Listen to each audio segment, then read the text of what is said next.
आज की इस क्लास में आज मैं शुरू करने जा रहा हूँ कक्षा 10वीं के अध्याय 2 को शुरू करने जा रहा हूँ। तो अध्याय 2 में क्या दिया हुआ है? अध्याय 2 में दिया है 2 चरों का रैखिक समीकरण दिया हुआ है।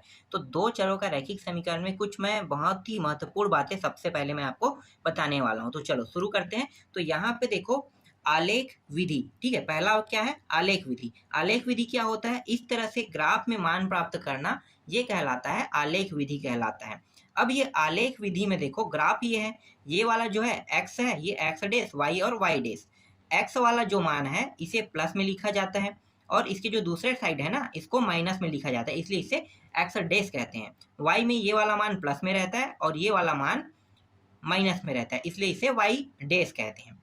ये वाला पॉइंट जो है वो 0 पॉइंट है। 0 पॉइंट को अक्सर कई बार वार्षिक पेपर में प्रश्न भी आया है कि मूल बिंदु का पॉइंट क्या है? तो मूल बिंदु का पॉइंट जो होता है वो 0 होता है। कभी भी आप मूल बिंदु का पॉइंट लिखोगे तो आप कितना लिखोगे? 0 लिखोगे। x में भी 0 और y में भी 0। ये आगे वाला जो है हमेशा x रहेगा और ये पीछे वाला हमेशा y बिंदु पॉइंट रहता है। याद रखना, हमेशा ये x वाला आगे रहता है और y वाला हमेशा पीछे रहता है। इसी को हम क्या कहते हैं? 0 पॉइंट प्राप्त होना मूल बिंदु कहते हैं। याद रखना इस बात को क्योंकि इससे रिलेटेड कई बार प्रश्न आ चुका है, कई बार। हर बार मैंने अक्सर 5 साल के रिकॉर्ड में मैंने देखा है सॉल्व में कि 3 से 4 बार 5 बार लगातार आया ये प्रश्न, अलग अलग सेटों में बदल बदल के आया है। तो हर बार ये आते रहता है, इसलिए आपको याद रखना है कि मूल बिंदु के पॉइंट क्या है? 0 ठीक है। चलो आगे देखें। इसके बाद देखो यहाँ पे दूसरा जो है वो क्या है? प्रतिस्थापन दिया हुआ है, ठीक है। प्रतिस्थापन विधि क्या होता है? तो देखो यहाँ पे एग्जाम्पल के तौर पे मैं यहाँ पे 2 समीकरण लेके आया हूँ। इनमें से इन दोनों समीकरणों में से किसी एक समीकरण को लेकर हल करना है। तो यहाँ पे मैंने क्या किया है कि मैंने दूसरा समीकरण को ले लिया है। दूसरा समीकरण क्या है? x माइनस वाई बराबर 3। देखो x माइनस वाई बराबर 3 को मैंने लिया। इनमें मैंने क्या किया कि यहाँ पे जो y है ना इसको मैंने पक्षांतर कर दिया। पक्षांतर करके मैं क्या कर दिया? यहाँ पे दूसरे साइड में मैंने यहाँ पे इसे ले आया। तो देखो यहाँ पे y जो है यहाँ पे तो माइनस में था, लेकिन जैसे ही बराबर किस पर आया तो ये क्या बन गया? प्लस बन गया। याद रखना, अगर ये प्लस में रहता तो इस साइड आके क्या होता? माइनस में, और माइनस में है तो इस साइड आके क्या हो गया? ये प्लस में हो गया। अक्सर ऐसे ही होता है। ये मान लो एक प्रकार का नदी है, ठीक है। बराबर का जो चिन्ह है वो क्या है? नदी है। नदी के अगर आप इस पार जाओगे तो ये मान क्या हो जाएगा? प्लस हो जाएगा, ठीक है। इसीलिए ये जो मान है ना माइनस है वो क्या हो गया? प्लस में हो गया। और इस साइड से अगर मैं इस 3 को इस साइड ले जाऊंगा तो ये प्लस में है तो क्या हो जाएगा? नदी के ये इस साइड ये आ रहा है ना तो क्या हो जाएगा? माइनस हो जाएगा। समझ में आ रहा है? एक साइड से दूसरे साइड या दूसरे साइड से पहले साइड में कोई भी मान एक दूसरे साइड में परिवर्तन होता है तो उसके चिन्ह में परिवर्तन होगा ही होगा।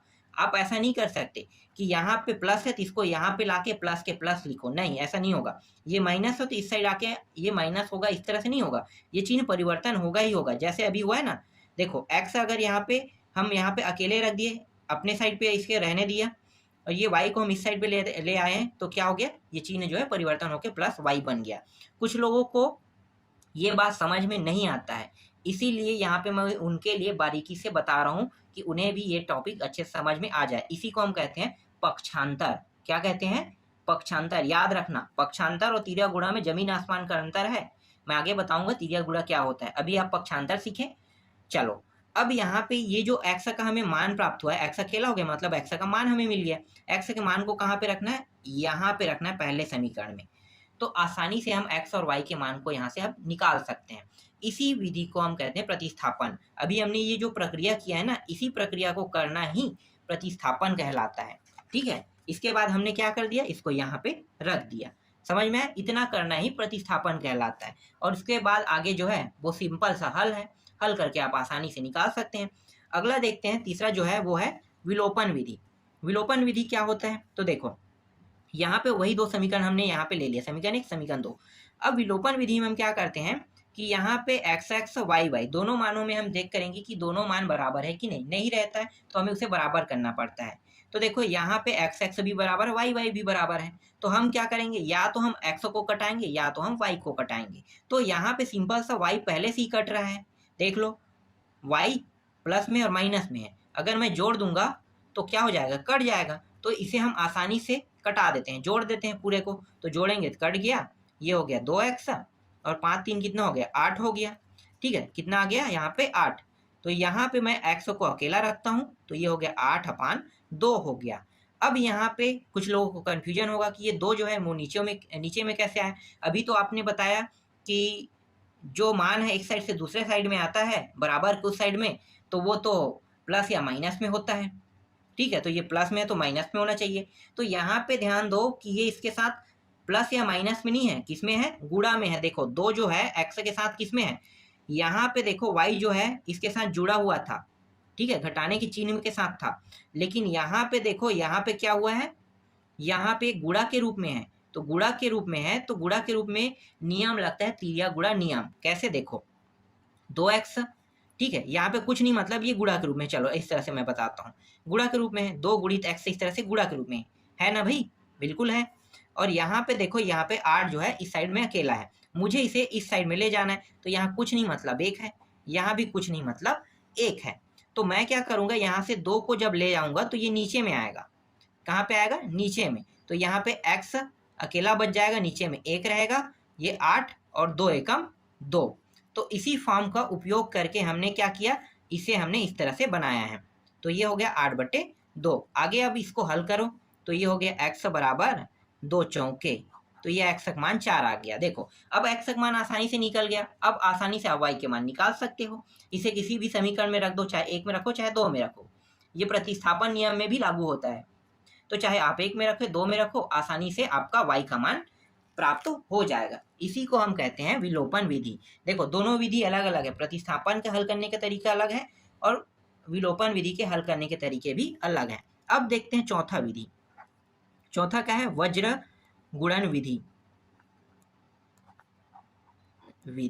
वज्र गुणन विधि क्या है, वज्र गुणन विधि का एक सूत्र है, उसको आपको याद रखना है, x y और 1। ठीक है, इस तरह से सूत्र रहेगा। देखो सूत्र में आपको कैसे बनाना है, मैं यहाँ पे आपको समीकरण देता हूँ तो अब आपको अच्छे समझ में आएगा।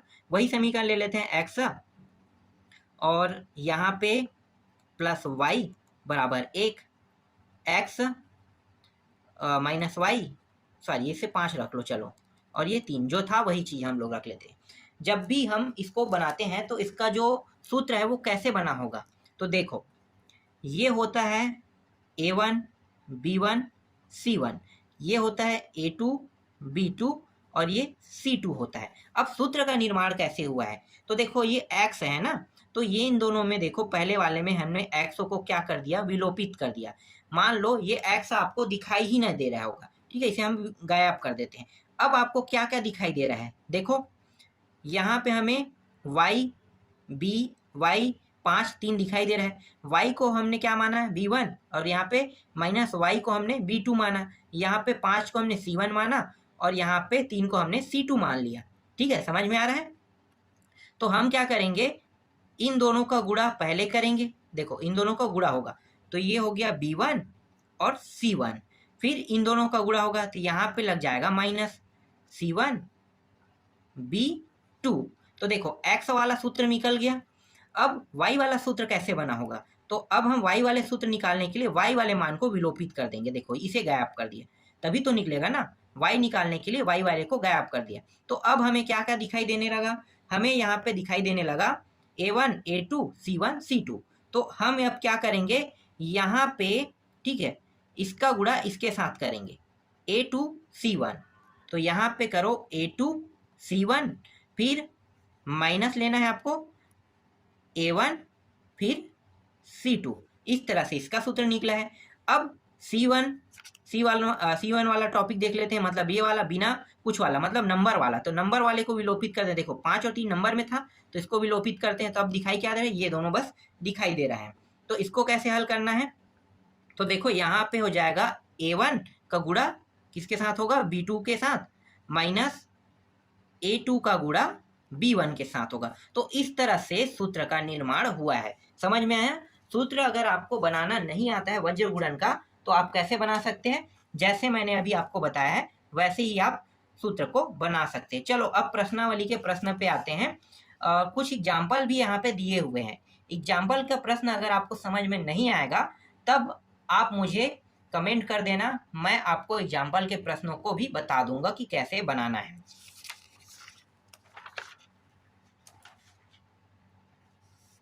प्रश्नावली पे देखते हैं। प्रश्नावली 1 का पहला प्रश्न देखो।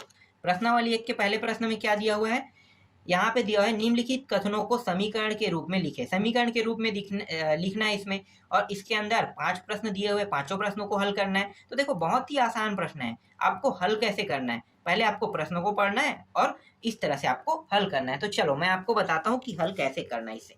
तो देखो यहाँ पे प्रश्न क्या दिया हुआ है, एक विद्यालय के क्रिकेट कोच ने 3 बल्ले और 6 गेंदे 3,900 रुपये में खरीदी। वहीं से उन्होंने 1 बल्ले और 3 गेंदे कितने में खरीदा, 1,300 रुपये में खरीदा। इसे मैं साइड में लिख लेता हूँ, ठीक है। क्या क्या है, एक तो है 3 बल्ले हैं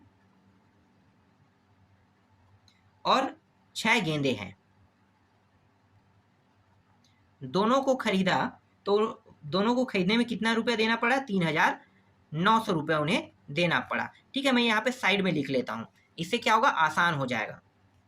इसके बाद दूसरा क्या है, फिर से उन्होंने 1 बल्ले और 2 गेंदे पुनः खरीदा। कितने में, इस बार जब खरीदा तब उन्हें 1,300 रुपया देना पड़ा, ठीक है। ये 1,300 रुपया देना पड़ा, ये इसलिए मैं साइड में लिख रहा हूँ। अगर आपको प्रश्न नहीं दिखाई देगा तो आप समझोगे कैसे।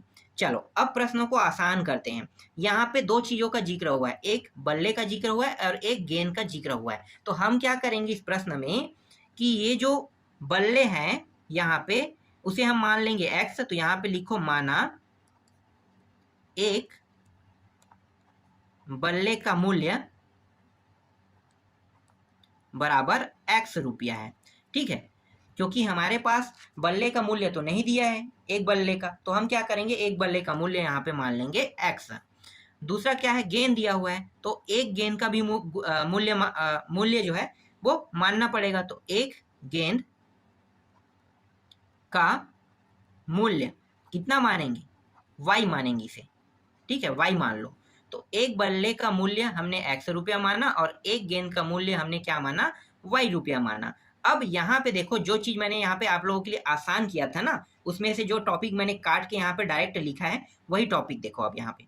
तो यहाँ पे देखो हमने बल्ले को x माना है, तो 3 है हमारे पास, तो 3 के साथ बल्ले को हमने क्या माना है, एक बल्ले को x, तो 3 बल्ले को क्या लिखेंगे, 3x लिखेंगे ना, तो 3x हो गया।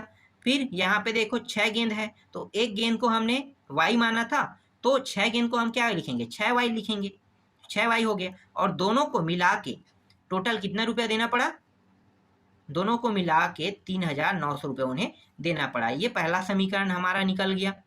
इसके बाद देखो दूसरा समीकरण क्या है, एक x होगा, एक बल्ले को हमने x माना था तो ये x हो गया, प्लस 2 गेंदे, मतलब एक गेंद को हमने y माना था तो 2 गेंद को क्या होगा, 2y हो जाएगा। और दोनों मिला के कितना रुपया देना पड़ा, 1,300 रुपये। तो ये दूसरा समीकरण, ये क्या है, इसका आंसर है। देखो बहुत ही आसानी से निकल गया, बस ऐसे ही आपको हल करना है। चलो आगे देखें। अब इसके बाद देखो यहाँ पे अगला जो प्रश्न है वो क्या है, अगला प्रश्न है 2 संख्याओं का योग 16 तथा उनका अंतर 8 है। अब 2 संख्याओं का योग कितना है, 16 है और उनका अंतर 8 है। देखो बहुत आसान प्रश्न है। तो यहाँ पे पहली और दूसरी संख्या तो नहीं दिया है, तो क्या करेंगे, उसको भी मानेंगे। तो यहाँ पे लिखो माना पहली संख्या x तथा दूसरी संख्या क्या है, y है, ठीक है। पहली संख्या दूसरी संख्या दोनों को हम मान लेते हैं, पहली संख्या x, दूसरी संख्या को हमने y माना। अब प्रश्न क्या कह रहा है, तो यहाँ पे आप लिख सकते हो प्रश्नानुसार। प्रश्न कह रहा है कि 2 संख्याओं का योग, किन 2 संख्याओं का, ये पहली संख्या और दूसरी संख्या दोनों का योग कितना होगा, 16। तो इन दोनों को जोड़ दो, x प्लस y बराबर ये 16, पहला समीकरण निकल गया। फिर प्रश्न क्या कह रहे हैं, तथा उनका अंतर 8 है। किनका अंतर, इन दोनों का अंतर, पहली और दूसरी संख्या का। तो x माइनस y बराबर कितना हो जाएगा, 8। ये इसका दूसरा समीकरण है और यही चीज हमें इस प्रश्न में निकालने के लिए कहा था। देखो बहुत ही बारीकी से निकल गया, बहुत ही आसान प्रश्न है, बस आपको समझना है और हल करना है। चलो आगे देखते हैं, तीसरा प्रश्न देखें। तीसरा प्रश्न क्या है, तीसरा प्रश्न है एक फल की दुकान पर 2 किलोग्राम सेब तथा 1 किलोग्राम अंगूर दोनों को खरीदने पर 160 रुपया था। मतलब दोनों का मूल्य उन्होंने कितना रुपया दिया, 160 रुपया दिया। उसी दुकान पर 4 किलोग्राम सेब 2 किलोग्राम अंगूर का मूल्य 300 रुपये था। तो देखो 4 किलोग्राम प्लस 2 किलोग्राम दोनों खरीद रहे हैं, तो कितना देना पड़ा है उसे 300। तो इसको भी मैं साइड में लिख लेता हूँ, शॉर्ट कर लेता हूँ, ठीक है। तो यहाँ पे लिखो बगल में 2 kg, ठीक है, 2 kg वो क्या खरीद रहा है, सेब खरीद रहा है, और प्लस, एक सेकंड है ना, 2 kg सेब खरीद रहा है और प्लस 1 kg अंगूर। इन दोनों के लिए उन्हें कितना पैसा देना पड़ रहा है, उन्हें पैसा देना पड़ रहा है 160 रुपया।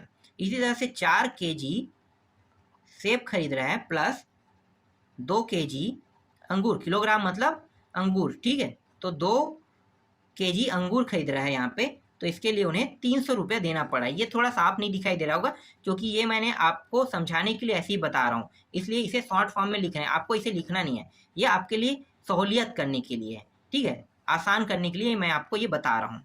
चलो अब हल करते हैं, बगल में हमने लिख लिया, ठीक है। अब प्रश्न में जो कहा है उसको देख लेते हैं। तो देखो यहाँ पे जो किलोग्राम में जो सेब दिया है, अंगूर दिया है ना, हमें सेब और अंगूर को कुछ मानना होगा, जैसे हमने पहले माना था। तो यहाँ पे आप मान लो, माना 1 किलोग्राम सेब का मूल्य कितना है, x रुपया है। इसी तरह से 1 किलोग्राम अंगूर का मूल्य यहाँ पे कितना होगा, y रुपया होगा। समझ में आ गया, सेब को हमने x माना और अंगूर को हमने y मान लिया। बस अब क्या करना है, यहाँ पे देखो, यहाँ पे बस इसको रखना है। यहाँ पे 2 किलोग्राम है, तो 2 किलोग्राम, 1 किलोग्राम को हमने क्या माना था, x, तो 2 किलोग्राम मतलब 2x हो जाएगा। तो यहाँ पे अब आप समीकरण बनाते जाओ कि ये हो गया 2x हो गया, प्लस 1 किलोग्राम, तो 1 किलोग्राम अंगूर को हमने क्या माना था, y, तो आप डायरेक्ट y लिख लो, एक y भी लिख सकते हो, y भी लिख सकते हो। दोनों को खरीदने में उन्हें कितना रुपया देना पड़ा, 160 रुपया, ये हो गया 160। पहला समीकरण निकल गया यार यहाँ पे। अब देखो दूसरा निकालते हैं।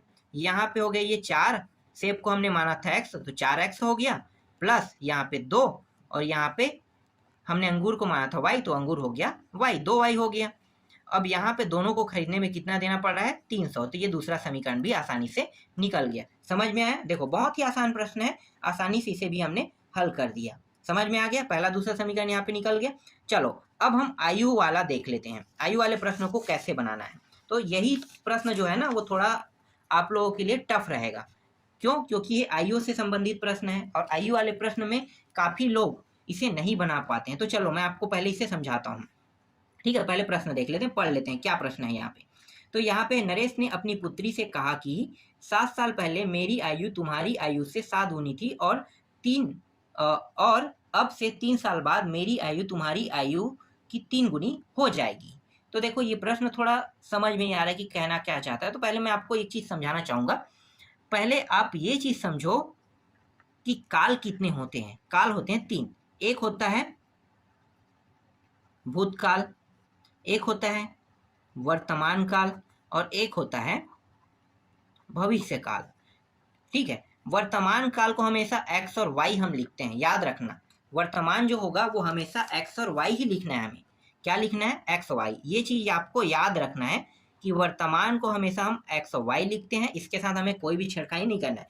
ना तो हमें इसमें +1 जोड़ना है, ना तो हमें इसमें -1 घटाना है, ना हम इसमें जोड़ सकते हैं ना घटा सकते हैं। वर्तमान को हमेशा क्या लिखना है, x और y ही लिखना है। लेकिन भूतकाल के लिए आपको प्रश्न में देखना होगा कि भूतकाल के लिए पहले शब्द का जिक्र होगा और भविष्य के लिए बाद का जिक्र होगा। ये चीज आपको ध्यान देना है। पहले अगर कहीं पे लगा रहेगा तो आपको भूतकाल में जाना है। भूतकाल का मतलब होता है माइनस में संख्या को लिखना, ठीक है, माइनस में, और भविष्य का मतलब प्लस में संख्या को लिखना।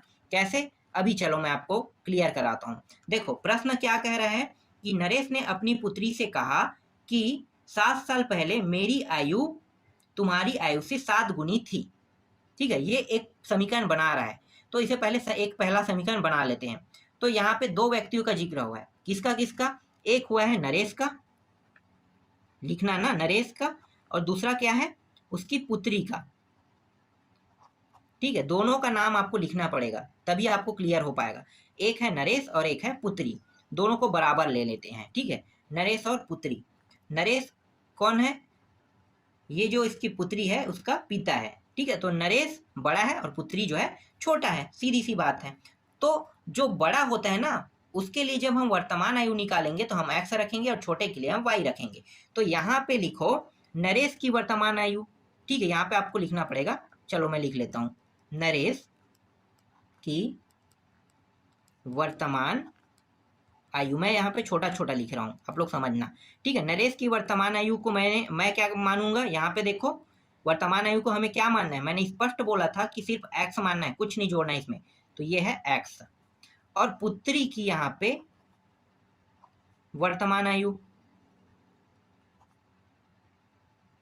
इसको हम क्या मानेंगे, तो यहाँ पे देखो y है, इसे हम y मान लेते हैं। ठीक है, समझ में आया। नरेश की वर्तमान आयु, मैंने कहा था ना वर्तमान आयु में कोई भी छेड़खानी नहीं करना है, x है, यहाँ पे हमने x रखा, और पुत्री की वर्तमान आयु को यहाँ पे हमने y मान लिया। समझ में आया यहाँ तक। अब प्रश्न में क्या कहा है कि प्रश्न में कहा है कि 7 साल एक सेकंड है ना, क्या कहा है, 7 साल पहले का जिक्र किया है। ठीक है, 7 साल पहले का जिक्र किया है। तो अब ध्यान देना कि 7 साल पहले का जिक्र, तो यहाँ पे पहले शब्द कहाँ पे है, भूतकाल में। तो भूतकाल के लिए हम क्या करते हैं, माइनस लगाते हैं। तो यहाँ पे फिर से हम क्या लिखेंगे, यहाँ पे ध्यान देना, नरेश की 7 साल, यहाँ पे लिख लो, एक चीज मैं भूल गया था ना, 7 यहाँ पे साल, 7 साल पहले नरेश की आयु बराबर। ठीक है, ये बराबर पुत्री वाला लाइन रहेगा ना।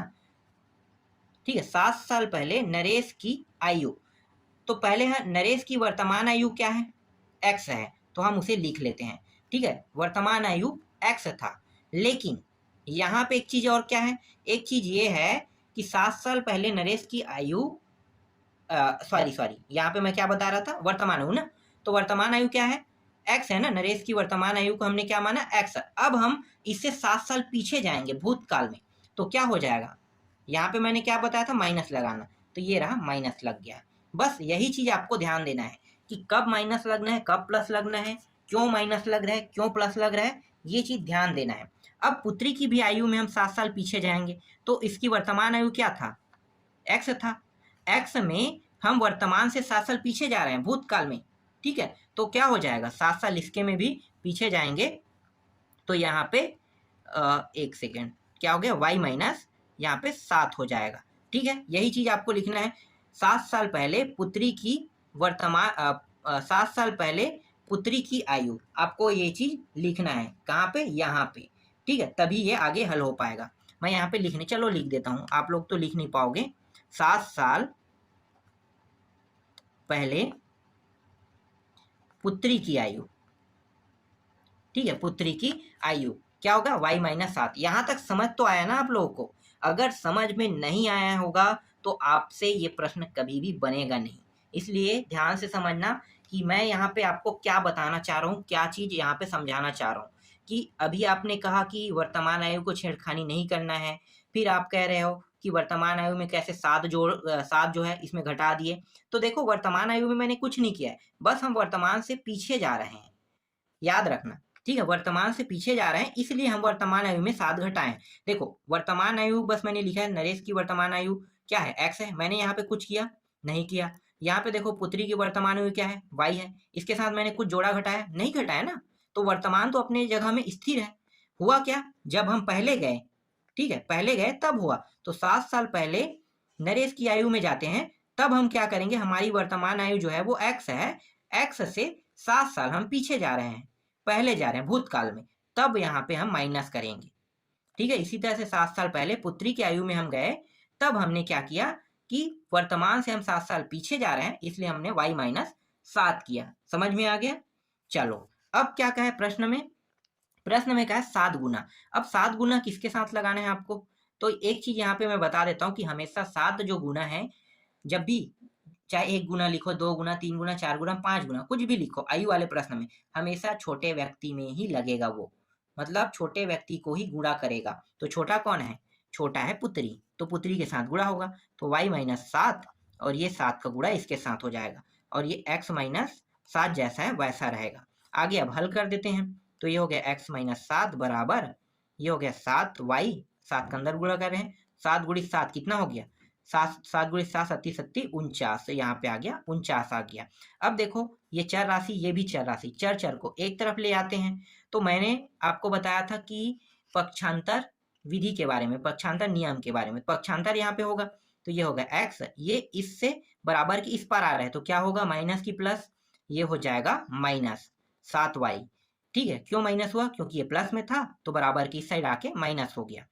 अब ये जो -7 है ये संख्या है और ये भी संख्या है, तो संख्या को एक साइड ले आते हैं। ठीक है, ये संख्या है तो संख्या को एक साइड ले जाएंगे, तो संख्या को इस साइड ले जाएंगे तो ये क्या होगा, इसके भी चिन्ह में परिवर्तन हो जाएगा। क्यों हो रहा है, क्योंकि ये बराबर के उस साइड में जा रहा है। तो यहाँ पे हम बराबर लिखेंगे, यहाँ पे पहले से क्या है 49 है, 7 को इस साइड ले जाएंगे तो क्या हो गया, चिन्ह में परिवर्तन हो गया। आप देख सकते हो इसको जब हमने इस साइड ले आया, ठीक है, इसको हम इस साइड ले आते हैं तो ये देखो चिन्ह क्या हो गया, माइनस हुआ। इसको जब हम उस साइड ले आते हैं तो यहाँ पे माइनस था तो ये क्या हो गया प्लस। तो देखो दोनों में यहाँ पे मैंने साबित कर दिया कि एक साइड से दूसरे साइड और दूसरे साइड से पहले साइड में आता है तो उसके चिन्ह में क्या होता है, परिवर्तन हो जाता है। समझ में आया, परिवर्तन होगा ही होगा, यही कहलाता है पक्षांतर। तो यहाँ पे x - 7y हो जाएगा, इसको घटाएंगे तो -42 प्राप्त होगा।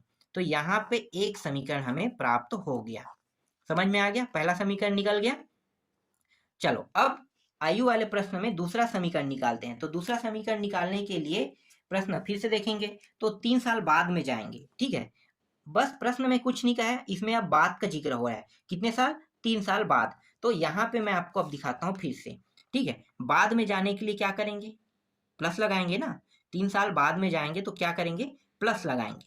तो चलो यहाँ पे देखो नरेश की वर्तमान आयु क्या है, x है, और पुत्री की वर्तमान आयु क्या है, y है। y से हम 3 साल आगे जाएंगे, भविष्य में जा रहे हैं, बाद मतलब भविष्य। तो 3 साल बाद जाएंगे तो x के साथ कितना जोड़ेंगे, 3, क्योंकि 3 साल बाद जा रहे हैं तो 3 जोड़ेंगे, इसमें भी 3 जोड़ेंगे। चलो जोड़ देते हैं दोनों में। तो यहाँ पे लिखो 3 साल बाद नरेश की आयु बराबर, यहाँ पे भी 3 साल बाद पूरा का पूरा लिखेंगे, यहाँ पे पुत्री की आयु। ठीक है, 3 साल बाद नरेश की आयु, 3 साल बाद पुत्री की आयु। तो वर्तमान आयु क्या था, x था, इसका वर्तमान आयु y था। बाद का मतलब प्लस लगाना, यहाँ भी प्लस हो जाएगा।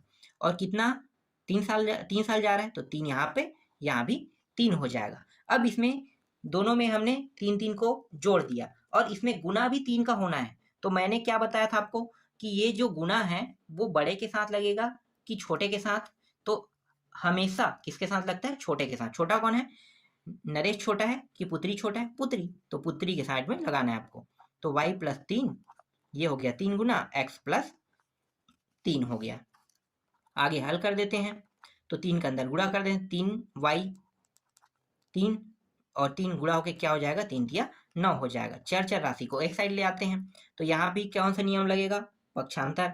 तो x और 3y, तो यहाँ पे क्या हो जाएगा, ये x यहाँ पे है, ये इस साइड आके क्या होगा, -3y हो गया। ये जो है इस साइड जाएगा तो क्या हो जाएगा, तो यहाँ पे पहले से 9 है और ये बराबर के उस साइड जाके ये हो जाएगा माइनस में। तो देखो दोनों के चिन्ह में परिवर्तन हुआ, ये जब इस साइड आया तो यहाँ पे माइनस हो गया, ये जब उस साइड गया तो ये माइनस में हो गया। समझ में आया, दोनों प्लस में था इसलिए दोनों के मान जो है वो माइनस में साइड चेंज होने पे आ रहा है, इसे हम कहते हैं पक्षांतर कहते हैं। आगे हल कर दो, x - 3y बराबर ये हो गया 6, इसे हम कहते हैं दूसरा समीकरण। देखो आसानी से निकल गया दूसरा समीकरण। तो इस तरह से आपको आयु वाले प्रश्नों को बनाना है जब भी समीकरण निकालना है। अब आसानी से आप इसे हल कर सकते हैं। पहला दूसरा समीकरण निकालने के बाद x और y के मान निकाल सकते हैं। इसके लिए 4 विधि है, कौन कौन से, एक आलेख है, एक प्रतिस्थापन है, एक वज्र गुणन है और एक है विलोपन विधि। इन चारों विधियों में से कोई भी विधि का उपयोग करोगे आपके x और y के मान आसानी से आपसे निकल जाएगा। अभी तक तो मैंने आपको इन चारों विधियों के बारे में नहीं बताया है, आगे जो प्रश्न है उसमें मैं आपको बताते चलूंगा। चलो आगे देखें, पांचवा प्रश्न बहुत ही छोटा है और बहुत ही आसान है। तो चलो यहीं पे हल कर लेते हैं। क्या है प्रश्न जो है वो देख लेते हैं। तो देखो पांचवा क्या है, एक व्यक्ति घर से कार्यालय तक जाने के लिए 90 किलोमीटर की दूरी तय करता है। इसके लिए वह ट्रेन और टैक्सी का उपयोग करता है। व्यक्ति द्वारा टैक्सी से तय की गई दूरी ट्रेन से तय की गई दूरी की दुगनी है।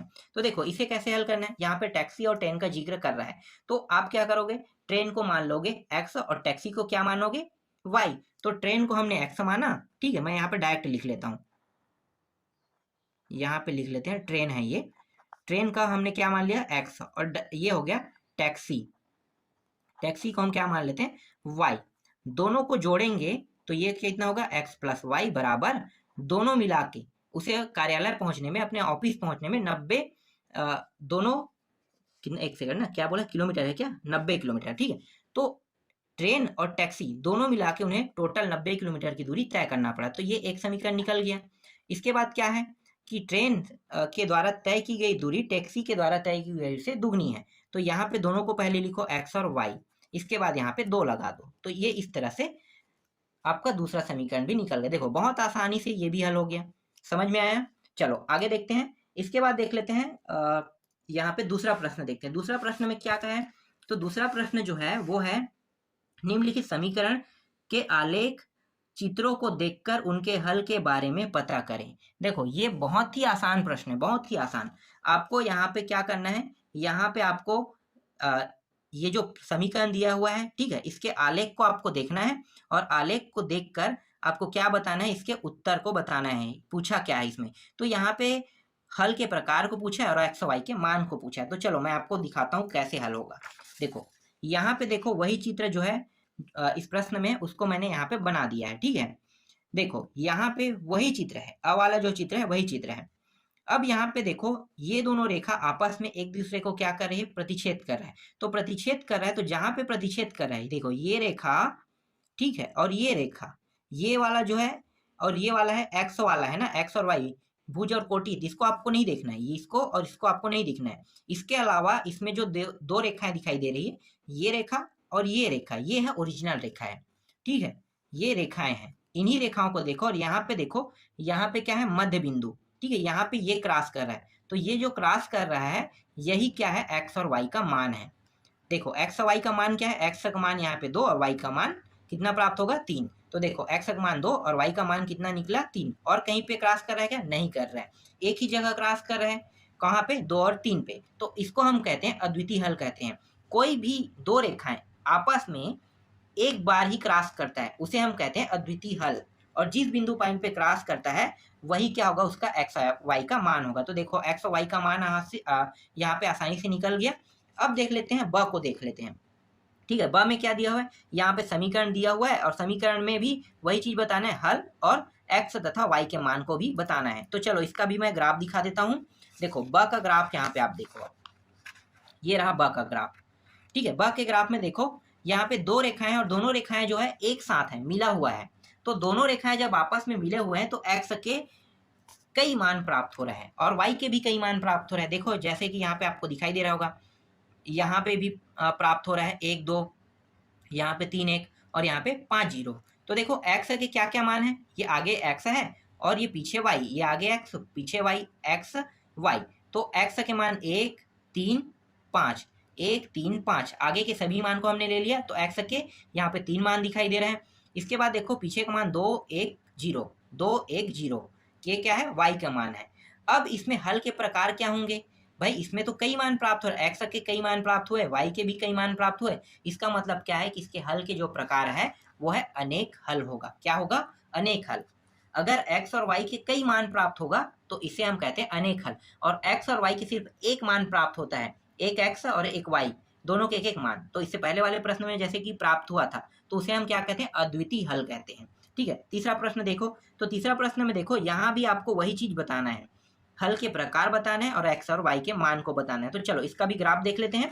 देखो यहाँ पे इस ग्राफ को देखो, अब यहाँ पे देखो दोनों ग्राफ जो है आपस में कहीं भी प्रतिच्छेद नहीं कर रही और न ही एक साथ मिला हुआ है, ठीक है। दोनों ग्राफ जो है ना तो आपस में एक दूसरे को प्रतिच्छेद कर रहा है और न ही कहीं पे भी आपस में एक दूसरे के साथ मिला हुआ है। तो मिला ही नहीं है, तो इसका मतलब क्या है कि ना तो क्रॉस कर रहे हैं और नहीं मिला हुआ है, इसलिए यहाँ पे ना तो एक्स का मान प्राप्त किया जा सकता है ना ही वाई का। तो एक्स और वाई का मान प्राप्त नहीं किया जा सकता। क्या लिखना है आपको, एक्स और वाई का मान प्राप्त नहीं होगा, इसीलिए इसका कोई हल नहीं है, ठीक है, जब एक्स और वाई का मान ही प्राप्त नहीं होगा तो फिर हल ही नहीं होगा, तो इसीलिए यहाँ पे कोई हल नहीं है, आपको लिखना है। अब जो द वाला प्रश्न है वो आप लोगों के लिए होमवर्क है, आप लोग अपने घर में बना के देखना, बहुत ही आसान है। जैसे हमने यहाँ पे दूसरा का पहले को बनाया है वैसे ही द वाला प्रश्न भी वैसे ही हल होगा, तो आप आसानी से उसे बना सकते हैं। आशा करता हूँ कि आप लोगों से वो प्रश्न बन जाएगा।